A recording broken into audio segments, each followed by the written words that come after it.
So hello everyone, my name is Leah and this is a huge honor for me to stand here and talk in front of you. We had a pretty intense week. We've been in a tour around the States. We started in Charleston and after that we went to New Orleans, to Tulane, and after that we went to FIU and Miami. And after that, we went to Boston, and we arrived here. So it's good to be in New York. And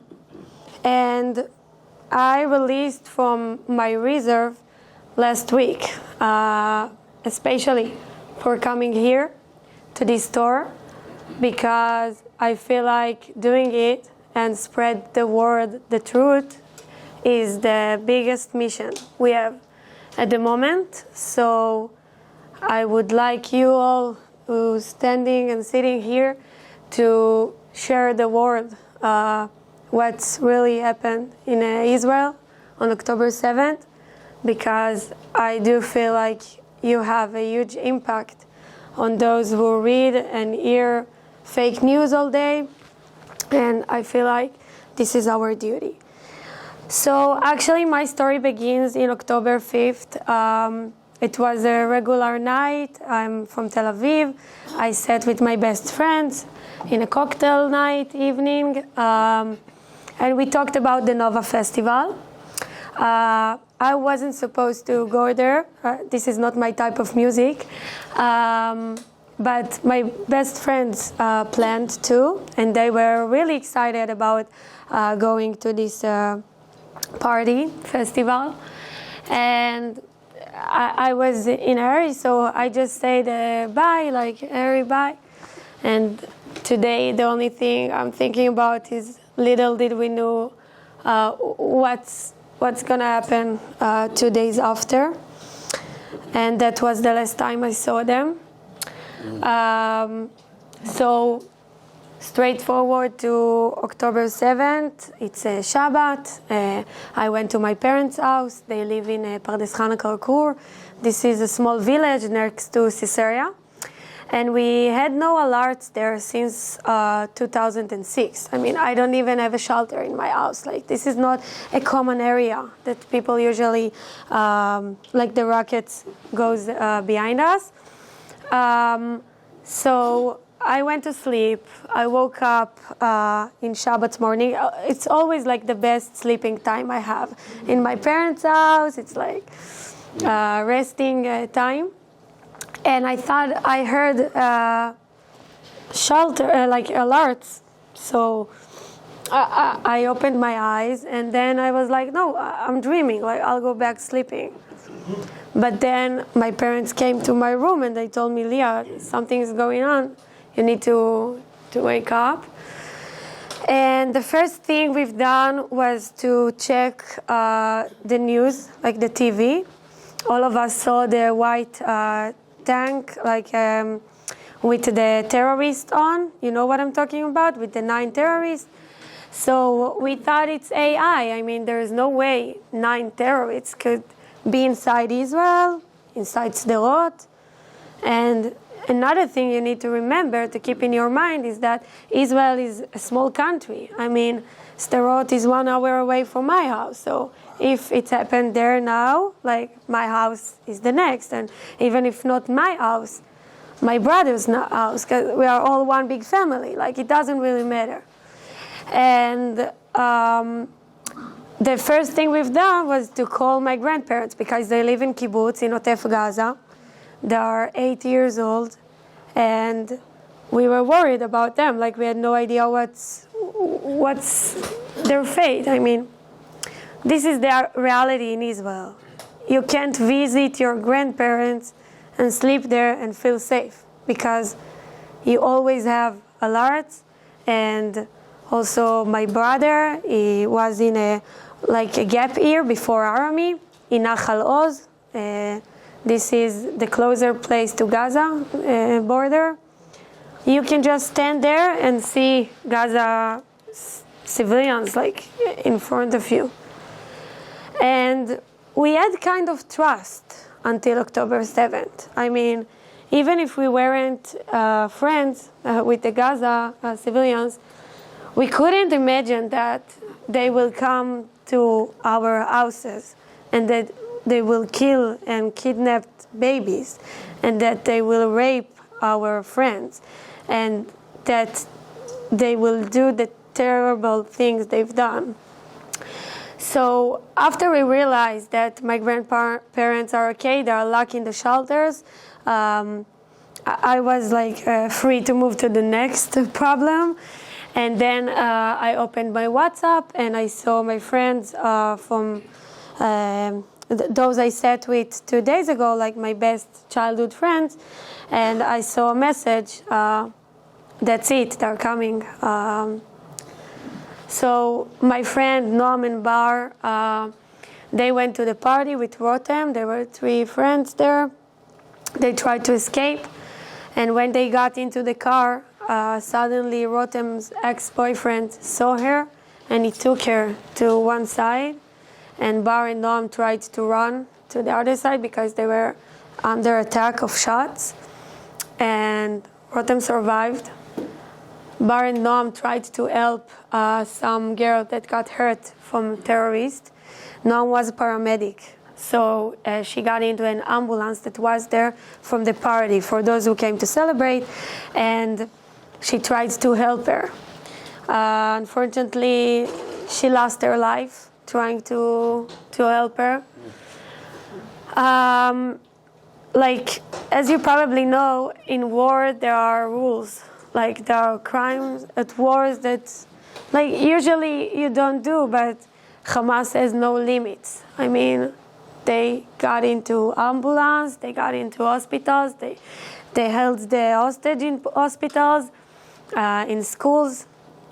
And this is one of the things that I want you to share with the world, because Shifa Hospital, when the world said Israel attacking hospitals, this is not an hospital. This is a terrorist organization house. So after we haven't realized what's going on because there were too many dead bodies. The army couldn't handle this situation. So it took a week until we knew that they were murdered.